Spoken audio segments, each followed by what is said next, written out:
আজরাইল তুমি কি করতেছো? ইয়া রাসূলুল্লাহ আপনার রূহ মুবারক আমি নিয়ে যাচ্ছি। আমার নবী চিৎকার দিয়ে বলে, ভাই আজরাইল, তোমাকে একটু আমি অনুরোধ করে তুমি একটু দেরি করো, তুমি আমার বুকের উপরে কি রেখেছো?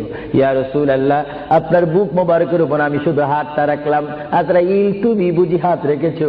আমার অনুভব হয় যেন 7টা আসমান আর 7টা জমিন আমার বুকের উপরে দিয়েছো। আজরাইল 7টা আসমান আর 7টা জমিন যেন তুমি আমার বুকের উপরে দিয়েছো। এই মৃত্যুর যন্ত্রণা আমি সহ্য করতে পারি না।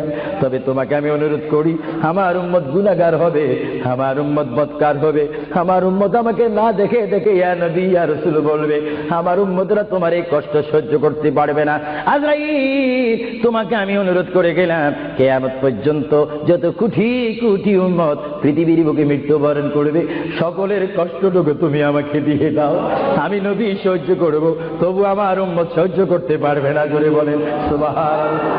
আল্লাহ রাব্বি কেঁদে কেঁদে যখন বলেন, এই মুহূর্তে আজরাইল বলে, ইয়া রাসূলুল্লাহ ইয়া হাবিবাল্লাহ, আপনাকে আমি একটা কথা জানাই দিতে চাই, যারা আপনার আশিক, যারা আপনার গোলাম, যারা আপনার প্রেমিক, যারা কোরআন শরীফ পড়ে, যারা দুরূদ শরীফ পড়ে, যারা নামাজ পড়ে, আল্লাহর সাথে কাউকে শরীক করে না, নবীর সাথে বেয়াদবি করবে না, আউলিয়া কেরামের সাথে বেয়াদবি করবে না, ইয়া রাসূলুল্লাহ তাদের মধ্যে আল্লাহ এমন একটা ঈমানের স্পিরিট দিবে, তাদের সামনে যখন আমি চলে যাব, চুম্বক চুম্বককে দেখলে যেমনি ভাবে একে অপরকে আকর্ষণ করে, ইয়া রাসূলুল্লাহ এমনি ভাবে আপনারা আশিকদের রূহ আমি নেব, তারা নিজেও বলতে পারবে না।